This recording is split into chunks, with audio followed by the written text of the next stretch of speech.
Welcome to episode 243 of the Fabulously Keto podcast, and today I'm talking with Dr. Sarah Myhill. Recently, I heard Sarah's name come up several times by different people, not only how she's helping people with her great work, but also that she's still having problems with the GMC, the General Medical Council.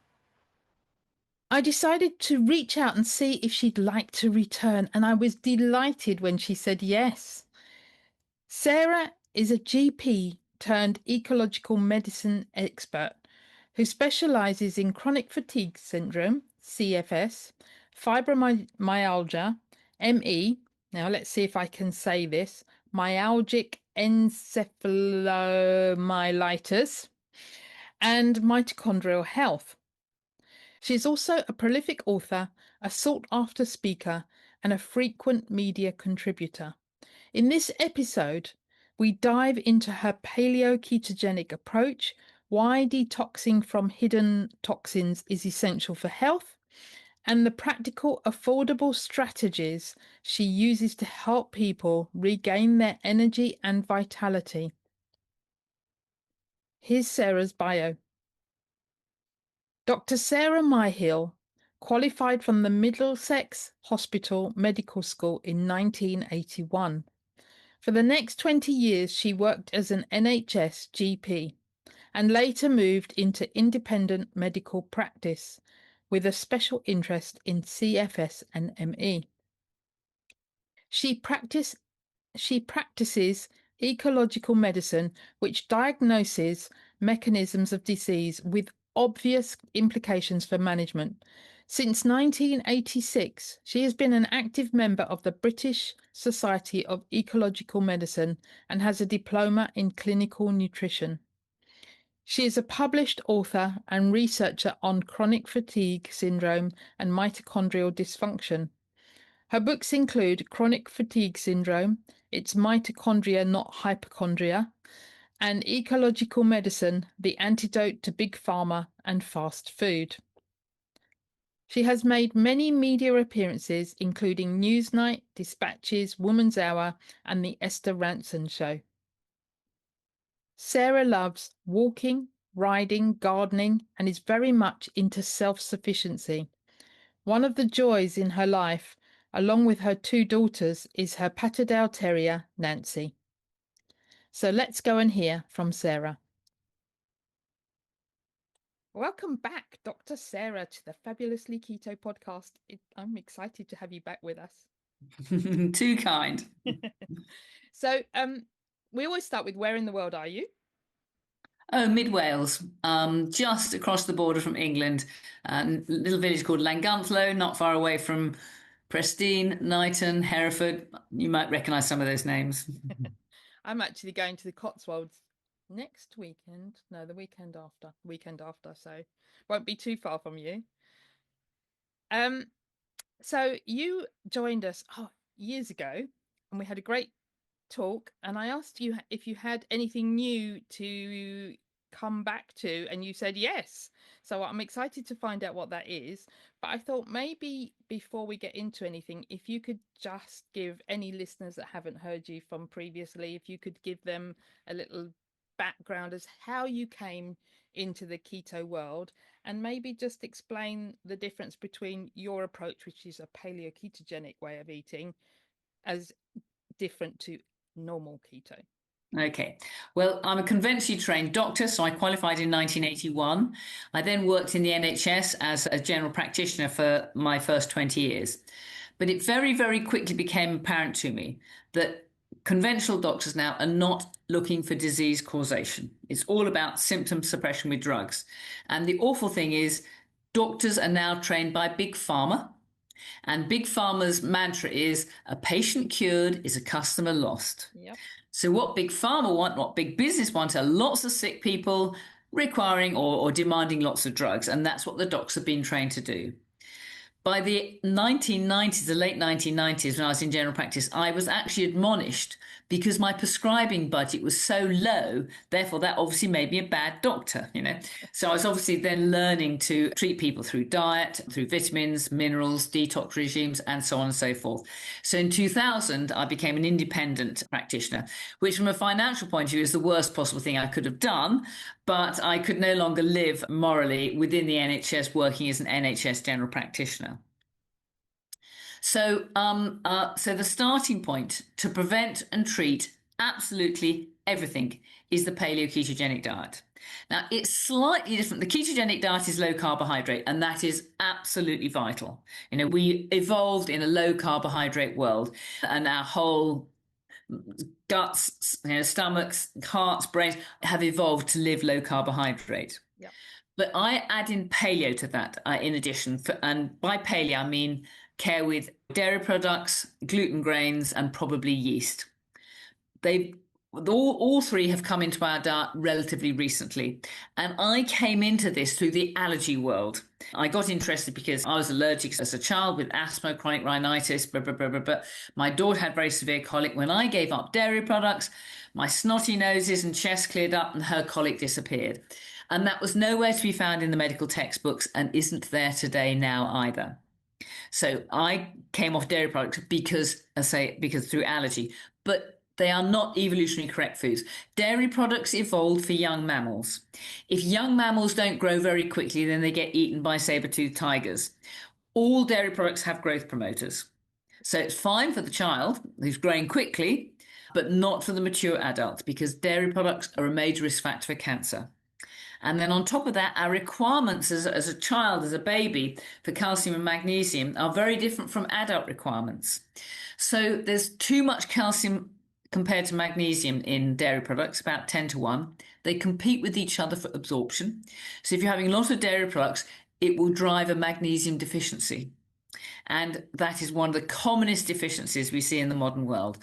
Calcium relaxes, I beg your pardon, calcium contracts, magnesium relaxes. Without magnesium, you know, dubbed nature's tranquilizer, you can't switch off that nerve conduction, that muscle contraction, that heart contraction beat, or whatever. So many reasons why we shouldn't be having dairy. And then gluten grains. Well, gluten is a major allergen.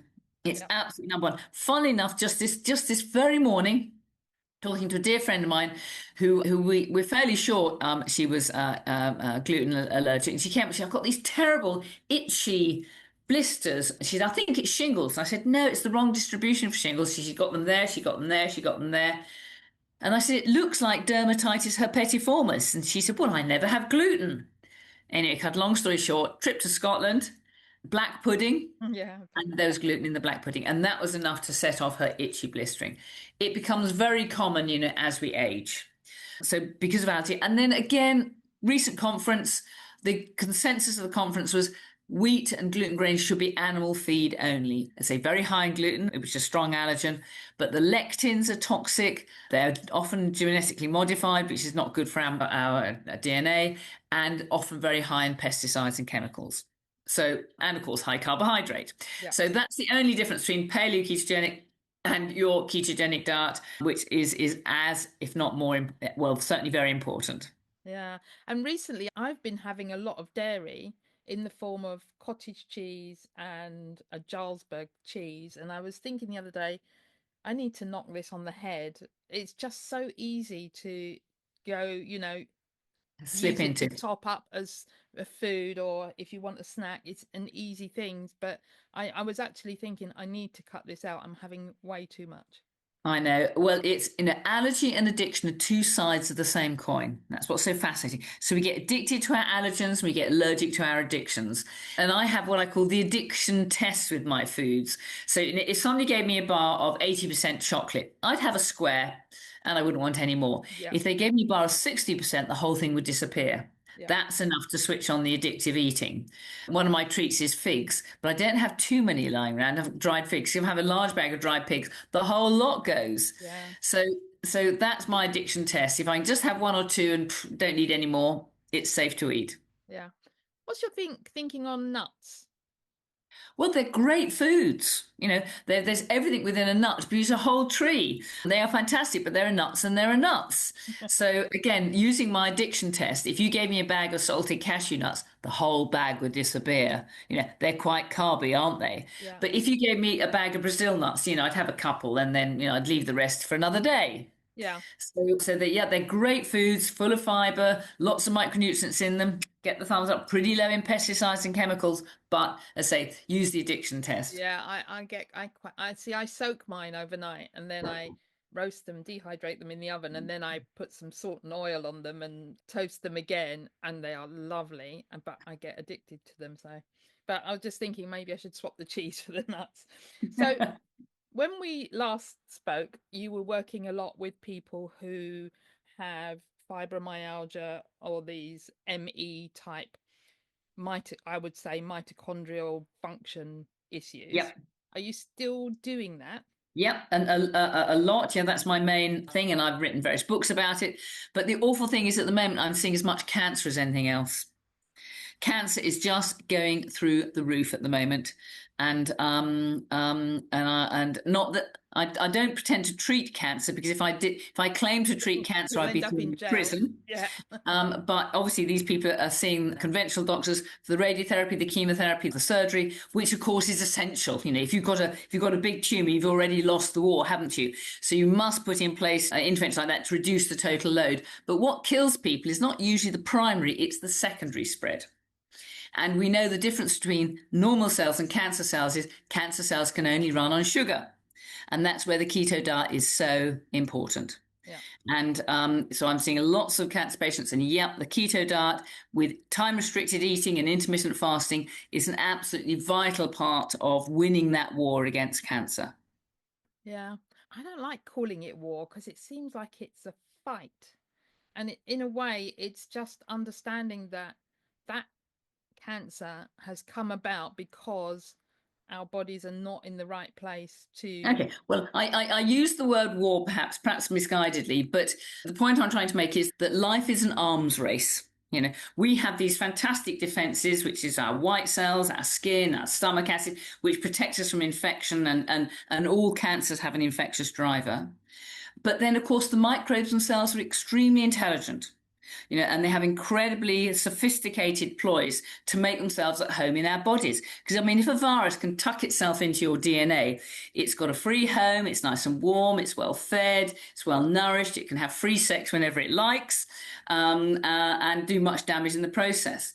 So I think if it's a game of chess, and we can make clever moves and they can make clever food moves, and the reason I call it a war is because it doesn't have a beginning, a middle, and an end. It's a constant battle that our immune system is fighting. Yeah. And we have to give our immune system everything it needs to fight the good fight. And that's energy, that's raw materials like vitamin C, like zinc, like selenium, like essential fatty acids. It needs all those things to fight the good fight. And then we can be well. And you talk to anybody who is not well, and the only thing they want back is their health. When you've got your health, you want to do a holiday here, you want to go to that sports ground, you want to walk over that hill. There are lots of things you want to do, but there's only one thing you want to do when you're ill. Yeah. So we have to put in place interventions to help the body fight. Now, these are all very benign, it's all about diet, exercise, sunshine, good quality sleep, micronutrients, it's all safe things. But we know it's a war we're going to lose. But for the last 7 years, I looked after an old boy who was in my granny flat, and obviously I fed him a paleo ketogenic diet. He died last October at the age of 102, Lovely. and he died in his sleep. It was all very dignified, and he was just ready to go. So he had a very high quality of life, and then he dropped off his perch at the last moment. That's how we want life for everybody. Yes. That's my plan. Whether it works out, who knows? But well, they say man plans and God laughs, but you do what you can. And the idea is, I don't want to be deteriorating for the next 20 years. I want to be doing stuff. And going back to what you said about the health issue, I say that people have lots of problems until they have a health problem, then they only have one. Correct. Yeah. Correct. But there isn't one solution for it. It's always a package of treatment because the body's incredibly good at compensating and adapting for various pressures. And then all of a sudden it falls off the edge as if, the last straw. And once you've fallen off that edge, as I call it, it's jolly hard work climbing back up that cliff again. Yeah. So, stay away from the cliff edge, just work hard to stay well now. Keep just doing bits every day, even, like I said, I'm eating a lot of dairy. I know I shouldn't, but that's an easy adjustment. Even if I cut down every day for a bit, I'll soon wean myself off of it. I just need to find some replacements, but I'm in a healthy place to start with. So that makes it a lot easier when you're trying to sort on Correct. everything. It's much Yeah, more correct. challenging. Because we all live stress lives and we use addiction to deal with stress. And when I was I'm always being done by the General Medical Council, but there's one stage I was very stressed by that. And I had to have, a couple of glasses of wine every night. That was my chill out time. I don't drink anymore now, of course, but I would really look forward to that moment. I could just think, oh, blow it. I don't care anymore. I have a drink sort of thing. But we know that's not good in the long term. So are you still having trouble with the GMC? Yes, I'm taking to the High Court in July. Oh, we shall send you our best wishes for that. Thank you. So one of the other things that you mentioned, well, there was something else. Now, I I'm not sure where I am on viruses. Do they exist? Don't they exist? I'm not sure. I sort of sit on the fence in between the two. And this um thing that we had to deal with in 2020, I'm not sure what I want to call it, scandemic, plandemic. Um, we've been told that people have long COVID. Is that a similar to, are you dealing with people like that? Is it similar to ME and fibromyalgia? Correct. Well, what we have to do is we have to divide things into clinical pictures and diagnoses. Now, the clinical picture is what you see. So if somebody comes to see me and they've got physical fatigue and they've got foggy brain and their sleep is disturbed and they've got no stamina and their muscles are aching, that's the clinical picture of a chronic fatigue syndrome. Yeah. And we then have to ask what's the mechanism of that? Why have they got that? And the analogy I like to use is the car analogy. So if to have lots of energy, just like your car, you've got to have the right fuel in the tank, and that's all about diet and gut function. And we Yeah. could talk all day on that if you so wished. You then need some oxygen to burn the energy with, and just like your car needs oxygen, shut the oxygen supply off and somebody's dead in 10 minutes, aren't they? Then you need the mitochondrial engine, and this is my special area of interest. So mitochondria they're engines that are common to all life, almost entirely. There are a few rare primitive bacteria that don't use mitochondria, but dogs, cats, grasses, trees, everything uses mitochondria to generate energy. And then we have the thyroid accelerator pedal, and that controls how fast our mitochondria go. And then the adrenal gearbox, and the adrenal gearbox allows us to gear up in order to cope with whatever stress that is. So we have adrenaline, which is the immediate fight or flight hormone, Hmm. which deals with immediate stress, cortisol, which deals with mitigates the effects of adrenaline, and then DHA is the longer term stress hormone. So we have to have all those things in place to get good energy delivery mechanisms. And then you've got the energy to do stuff. You can go and run marathons, you can go and have a long walk. Yes, you'll feel tired at the end of the day, but then you should have a good night's sleep and be fine the next day. Yeah. So that's the clinical picture of chronic fatigue syndrome. Yeah. Now, ME is slightly different. ME is chronic fatigue syndrome, yes, poor energy delivery mechanisms, but also inflammation. Okay. The body is inflamed, the immune system is busy. Now, we don't know why it's busy. It could be busy because that person is allergic. And allergy is very, very common. At least 30, maybe 40% of the population are afflicted by allergy. It could be busy for reasons of autoimmunity, which is a little bit like allergy. But often it's busy because of a low-grade chronic infection that it's not dealing with well. And there are any number of infections that this could be: Epstein-Barr virus, long COVID, mycoplasma, Lyme disease. We hear about all these things. But and obviously, but the point is, if you've got one infection in, like Epstein-Barr or COVID, for example, then you can have other infections on board for the same reason you've got that other one in. So my approach these days is not so much to look for the antibiotics for the Lyme or the antivirals for this, that doesn't work that well, but interventions to reduce the total infectious load, like high dose vitamin C, like iodine, which is very helpful, like sunshine, like light, like oxygen, all these things kill infections. And if we can reduce the total load sufficiently and then give the immune system the energy and the raw materials it needs to fight, then we're winning the battle. Yeah. So one of the other things that you write about is poisons and toxins. Okay. Um, can we bring that in somewhere? Absolutely. The fact of the matter is, we are all poisoned without exception. And I've been working all 4 decades now as a doctor interested in ecological medicine. And of course, we're looking for causes. And during the 1980s and the 1990s and the 2000s, we had a fantastic laboratory where I could do fat biopsies, which is a very easy test to do to see the chemical load. And we can still now do urine tests with a chelating agent to see the heavy metal load. And I've never, ever seen a normal result. We are all poisoned. Yeah. Now, most of 90% of 95% of the people I deal with don't have any money. They don't have any money because they can't work because of chronic fatigue syndrome or because of cancer or whatever. So my regimes have to be affordable, available to everybody, very safe and sustainable, i.e. not too much energy to involve with dealing with these toxins. So we'll come on to the regimes in a moment, which are very simple. But I'll just give you a very, very brief history of how we've been poisoned. Mm-hmm. The story starts in 1835 with a general practitioner called Charles Badman. He noticed in his one small practice in Sussex 4 cases of acute flaccid paralysis. Acute flaccid paralysis in a child, which means they were fine one day, woke up the next day, arm didn't work, leg didn't work, or whatever. Some of these children died.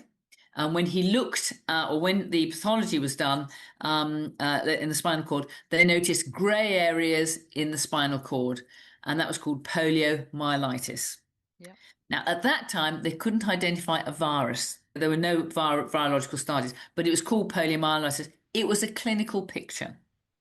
Now, those cases of acute sporadic flaccid paralysis suddenly popped up all over the place in Germany, in this country, and all around. And nobody could work out what was going on because it didn't seem to have an infectious nature. It wasn't epidemic. It was then called teething paralysis because it almost exclusively occurred in children who were teething. And to cut a very, very, very long story short, we now know the cause of it. In the 19th century, the number one treatment for teething was mercury powders. They were giving these children mercury chloride. And worse than that, if a child had an acute illness, a common and popular treatment was something called Fowler's solution. It was arsenic. So first they were given Stedman's, they were called, teething powders, which were mercury, and then they were treated with arsenic. They were poisoned. Yeah. Acute flaccid paralysis is a classical poisoning. So fast forward to America. Between 1800 and 1900, the population leapt from about 7 million people to about 78 million people. And if you've got a lot of mouths to feed, you need more agriculture. More agriculture means more intensive farming. More intensive farming means more pests and more chemicals. And the first pesticide used was copper arsenate, i.e. arsenic again. Yeah. The next one used was lead arsenate, both incredibly toxic metals, and they were poured on all the crops by government edict. It was the law. You could be an organic farmer, it didn't matter. The law, all crops had to be treated with lead and arsenic.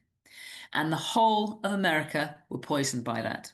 Now, poisoning is always much worse in children because they've got a large surface area to volume ratio, their detox enzymes are immature, and they're growing fast. And we can explain all the epidemics of poliomyelitis by a poisoning. It wasn't infection at all, it was a poisoning. And there are 2 really important clues that tell us that this was a poisoning and not an infection. First of all the epidemics occurred in the summer. The cases started about the end of June, they spiked as the summer went on, and they disappeared at the end of October. Why? Because that's when all the fruit was being sprayed, and that's when people are eating the fresh fruit. Yeah. So they're all poisoned. Ditto grains, ditto nuts and seeds, etc. And the second clue is that it wasn't just humans that got it, all the farm animals developed it too. So the chickens, the rabbits, the dogs, the cats, the horses, the cows, they developed acute flaccid paralysis as well. They would wake up with one morning with an arm or a leg that didn't work. Now, viruses don't jump species that quickly. Yeah. So the point is, they were all eating the same food, they were all on the same farm, but they were all being sprayed with lead and arsenic, they were all poisoned. When the Americans eventually woke up to this in 1936, due to three books that came out, one was called 40 Million Poisoned Americans, one was called 10 Million Poisoned Children, and the final one was called The American Chamber of Horrors, from which a film was made. That's when it's a people's movement, said, no, we are not having lead and arsenic sprayed all over our food again. What was that replaced with? DDT. Now you and I are sufficiently old to know the DDT story, but that's an incredibly toxic organochlorine. And again, I won't tell you the full story about DDT, but that also a poisoning that presents with acute flaccid paralysis, exactly the same clinical picture. Yeah. And then when DDT was finally phased out, that's when the case of polio started to diminish. But it was replaced with organochlorines. Agent Orange, 2,4-D, 2,4,5-T, all these nasty toxic chemicals, lindane. You'll probably remember the book Rachel Carson, A Silent Spring, describing the toxicological horrors of the organochlorines. The organochlorines were then replaced by organophosphates, equally poisonous, equally toxic, drove Gulf War syndrome, sheep dip flu, many of these nasty syndromes, and probably caused the BSE epidemic. Yeah. And of course, when people woke up to the toxicity of that, what do they then bring in? Glyphosate. Now, and glyphosate is also an organophosphate, equally nasty, equally dangerous. The point is, we are all poisoned by pesticides and heavy metals. Yes. And there has never been a more important time to eat organic. And these chemicals, they mess up with our immune system. They're carcinogenic, they're driving cancer, and they're mutagenic, they drive birth defects, and maybe many modern diseases of children like autism, for example. Yeah. So the point is, rather, we can't do anything about the past, that's happened. But what we must do is we need to get rid of them. Now, I know we can get rid of pesticides and volatile organic compounds very easily with heating regimes. Ah. Getting hot, not so you don't even have to sweat, just getting hot. What that does is it mobilizes toxins from the lipid layer under our skin, because we've got lots of subcutaneous fat under our skin, onto the lipid layer of the surface of the skin, from whence it can be washed off. And as we speak, I'm putting together a detox cream to enhance that process, which is going to be very cheap. It's just going to be made up of coconut oil, DMSO as a penetrating agent, vitamin C, because that will help, and all the minerals. So I'm going to put in all my minerals. So as we speak, I'm in the process of blending it, because that will then put lovely oil on the skin. And of course, our skin is shedding constantly, isn't it? We're shedding skin scales all the time. So if those skin scales are saturated with fat, then the chemicals get from the subcutaneous fat into the greasy skin scale there, which are then washed off, drop off, scraped off, or whatever. Yeah. So, and there are now two very good studies showing this is a highly effective way of reducing our load of pesticides and volatile organic compounds. What works as well be Epsom salt baths, saunaing, if you've got the energy to go for a run and get hot and then showering off, working in the garden and getting hot and then showering off, all these will help to strip out the pesticides and the volatile organic compounds. Yeah. And then a lot of the toxins, if I'm right in understanding, are stored in our fat, isn't it? Correct. So if somebody, like you look very slim, I still have some fat around my middle. Well, I'm just overweight completely. Not for me, I'm much better than I was, but could that weight that doesn't go be because there's too many toxins, and so therefore the fat doesn't want to let go of it? Correct. That is a very plausible hypothesis. There's a lovely book written by Paula Hamilton Bailey some decades ago that made that very point. Being poisoned makes you gain weight. And maybe the body's unconscious way to kind of keep them out the way, but we're not sure on that. But the point is, the business of doing these detox regimes will often kickstart weight loss. So, and the interesting thing is, there's a lot of chemicals in our fat. So if I did a fat biopsy, the result will come back in milligrams per kilogram. If I did a blood test, it would come back in micrograms per kilogram. So there's 1,000-fold difference in the concentration of nasty toxic chemicals in our fat. So yes, it may well help weight loss, but regardless of that, it's something we should all do. Yeah. But I guess you need to do it in a slow way. We don't want to be dumping loads of toxins into our system, do we? Correct. And the sicker you are, the slower you go. So with some of my sickest patients, all they can tolerate is just their feet in an Epsom salt, bath, and that's as much as they can tolerate. Or just put their feet out in the sunshine and see how they get on with that, and then gradually build up from there. But as I say to all my patients, I don't care how slowly you're moving, so long as it's in the right direction. Yeah, I see that So with my clients as well. correct. So we start low, go slow, and then build up from that until you get to the stage when you can happily tolerate 10 or 15 minutes in a nice warm Epsom salt bath. And then the joy of Epsom salts is, again, they're dirt cheap. You can get them from epsomsalts.co.uk for about 35 quid for 20 kilos. So it costs less than £1 per bath. And not only do you pull out the pesticides, the volatile organic compounds, and you wash them off in the soap, but you also give yourself a nice dose of magnesium and a nice dose of sulfate. And we are all deficient in magnesium and sulfate. So it's a great way to detox and can be then part of our normal regime. It's not something you have to do as well as everything else. Yeah. So do you think once you've detoxed partly, so I'm guessing you saying build up slowly, but when you're at the point where you can tolerate a bath, for example, would you do that every day or once or twice a week? How often? It depends. I know from experience roughly that 50 such heating regimes will halve your total body load. Okay. So if you start off with a notional body load of 64 somethings, then 50 will bring it down to 32, another 50 will bring it down to 16, another 50 will bring it down to 8. You'll never get to zero because we are constantly being toxed up. Yeah. But the lower you can get it, the healthier you are. So my guess is, well, depending, if somebody is relatively well, then 1 or 2 a week would be more than enough to maintain the status quo. If somebody is sick, well, you start low and you go slow and you see how you get on with them. Yeah, really interesting. Do you know anything about myasthenia gravis? Well, yeah, that's an autoimmune condition. Thankfully, it's very rare. Some people confuse it with fatigue syndromes, but no, it's a nasty, rare neurological disease that you can do without. It's autoimmune. We have to then ask the question, what's switching on autoimmunity? And there are three big things. Number one are vaccines. There's not time to tell you my vaccine story, but it's a good story. And vaccines are not, what they are geared up to be. They switch on the immune system and switch on autoimmunity. Number two is vitamin D deficiency, and we're all vitamin D deficient because we don't get enough of that yellow stuff up in the sky to my right. Yes. A bit more this spring, which has been absolutely gorgeous. So we should all be taking vitamin D 10,000 IU daily. It's equivalent to about 30 minutes of sunshine. And guess how much sunshine Primitive Woman got? About 12 hours every single day. So, you're not going to get toxic with vitamin D. And the third thing is, dare I say it, Western diets. Sugar, ultra-processed foods, carbohydrates are very pro-inflammatory. And as a result of that perfect storm of those three things, we are seeing epidemics of autoimmune disorders, of which myasthenia gravis is just one. It's a nasty one to have. So if you're going to choose to have one, don't have that one. Okay.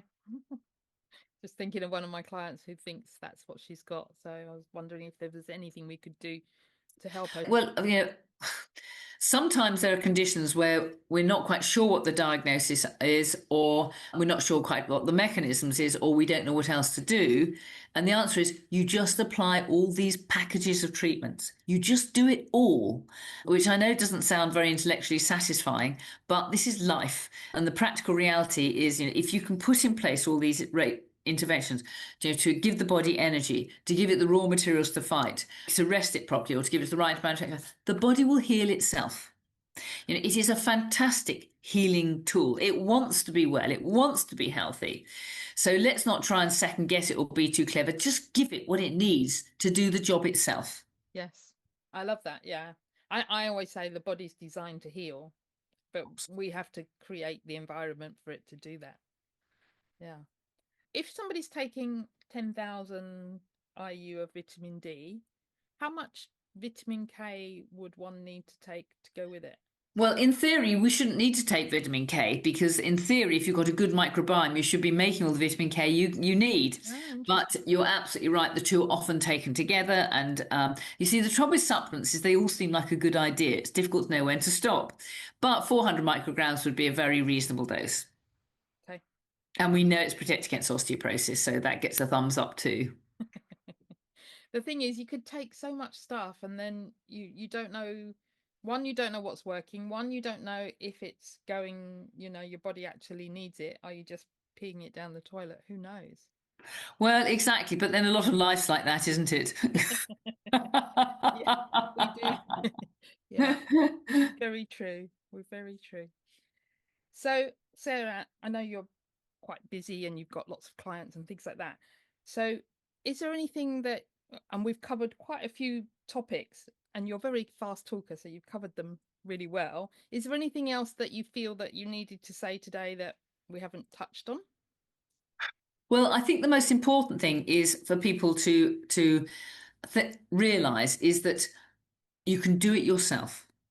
Don't trust other people to get you well.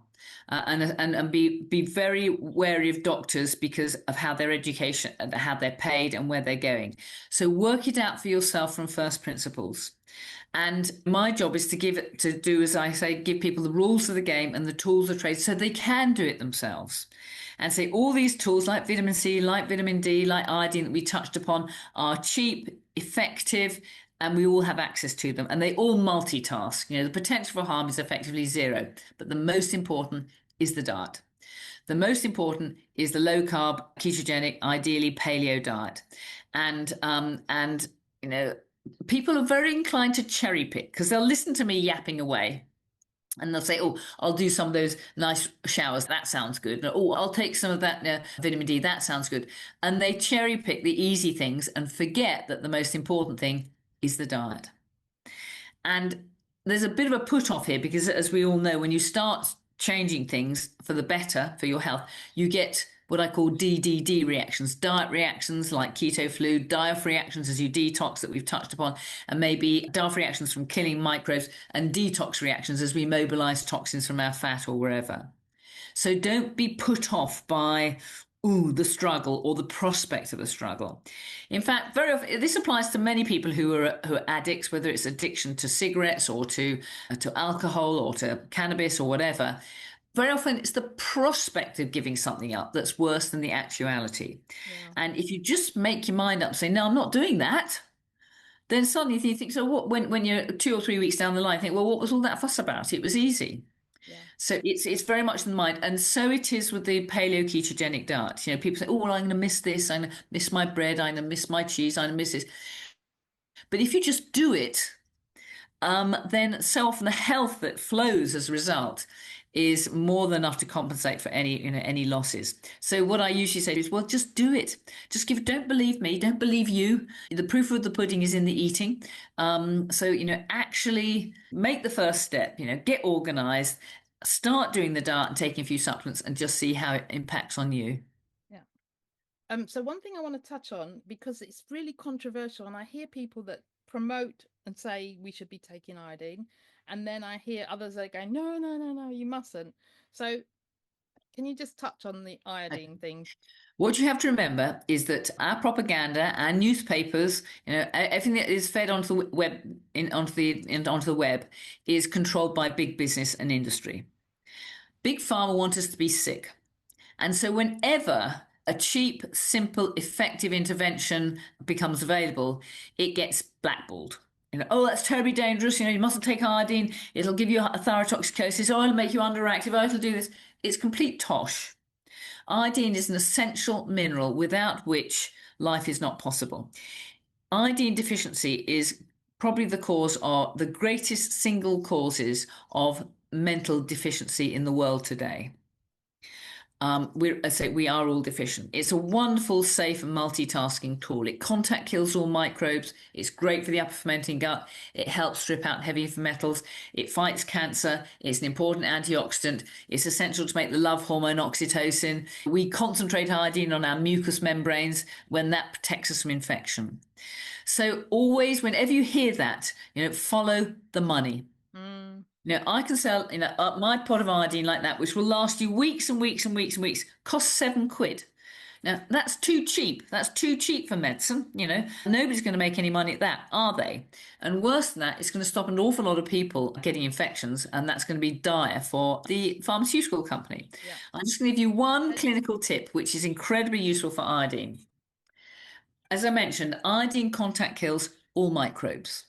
Many infections get into our body because we inhale them. Flu, coughs and colds, sniffles, we inhale them and they get stuck onto sticky mucus. Iodine contact kills all, so you want some iodine in your respiratory tract.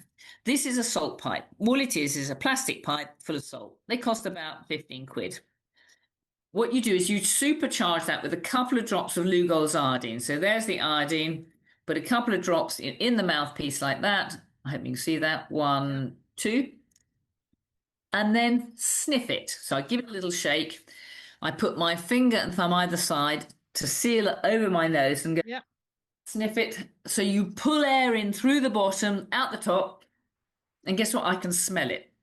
Iodine is volatile. So it coats the whole of the nose, the sinuses, the larynx, the pharynx, the throat, the bronchi, the chest with a lovely dose of iodine. I now have 5 patients with bronchiectasis whose normal history is they go from one infection, another antibiotic, another infection, another antibiotic, until they end up with an MRSA, a multi-resistant Staphylococcus aureus, which is real bad news. Since doing the paleo ketogenic diet, taking a few supplements and sniffing iodine, their need for antibiotics has been zero. Yeah. It's life-changing, it's life-transforming for many of those people. I had one lady who's told by a GP you've got 6 months to live, and she's now well into her 80s and going well. So at the first hint of any runny nose, any sore throat, any sneeze, any cough, sniff iodine like mad, and you've got a good chance of getting rid of it.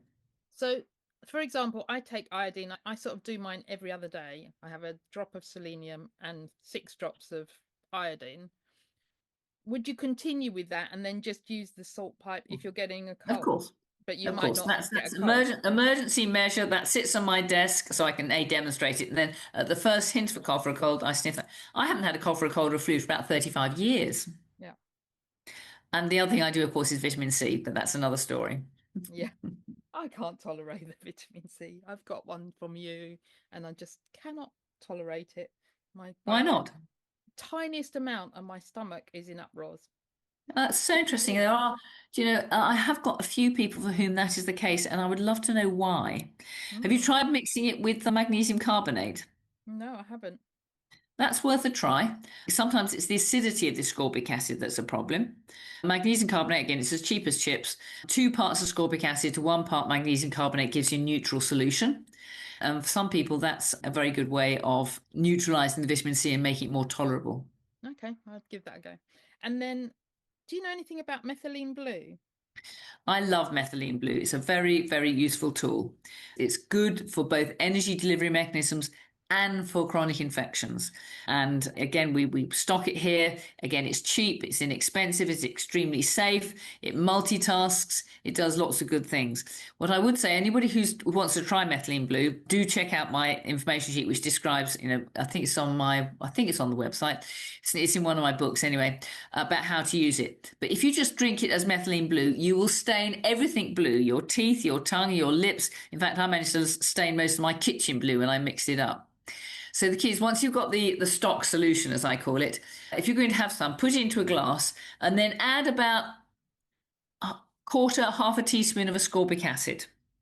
Now that converts the methylene blue into leucomethylene blue, which means it's not entirely clear, but it's not quite as clear as that, but it's pretty clear. It doesn't stain your teeth, doesn't stain your mouth. It means you don't frighten the horses when you go out and smile at them. So that's a very useful clinical tip. And then you end up peeing blue as well. And So, well, that's right. Well, the point is in the body, as it donates and accepts an electron, it flips from leucomethylene blue to methylene blue. And that's why it's so useful in mitochondria, because it's an important electron acceptor and donator. So it's very helpful for energy delivery mechanisms. But yes, so we know it flips back to methylene blue because you pee blue. yeah. So, I know you've got to go. So can you tell people, I'm not going to even ask you your 3 top tips because you've given us loads and I know you've got work to do. So could you tell people how they can find you, your wonderful website and your Okay. website where Well, they can find all the nutrients? Well, if you just put Myhill into the search engine, then the website comes up as a first protocol. What I do, which are very popular, are workshops. So I do one from my home, which starts on a Thursday night. We feed everybody a paleo ketogenic diet, and I talk all day. As you can gather, I'm gobby. I talk all day Friday, Saturday, and Sunday. I'm doing one down in Dorset the week after next, which will be great fun. That's a 2-day workshop. Again, the details are on, if you go to workshops at Dr. Myhill, then the details come up. And that looks like being a fun day as well, a fun couple of days. And it's wide-ranging discussions. I max out at about a dozen, 14 people, which means everybody can get some individual attention. So anybody can ask any question at any time. And the conversation starts at breakfast and it continues through lunch and supper and sometimes into the evening as well. And have an eco pool and a hot tub. So we do some detoxing at the same time. Fabulous. Thank you so much for being with me today. My pleasure, Jackie. You're easy to talk to because you ask all the right questions, and that helps a lot. Thank you. What an amazing conversation with Sarah. She has such a wealth of knowledge, not only about medical diagnoses or diagnoses, but also about how we can take charge of our own health using more natural methods. Her website is a treasure trove of information, and I'd be surprised if you couldn't find exactly what you need there. Personally, I came away with a few things I need to work on. I need to find more ways and add them in to get hot to help my body release the toxins, especially as I'm already doing a detox protocol. Adding heat will support that process by the sound of it. And as I mentioned in our chat in the podcast, I'd already decided that I needed to cut down on cheese and dairy. I'm in the middle of making that change. Julian keeps buying cottage cheese and Jarlsberg, so I've had to write on the shopping list, no cheese for Jackie. So we'll see how that goes. Thank you.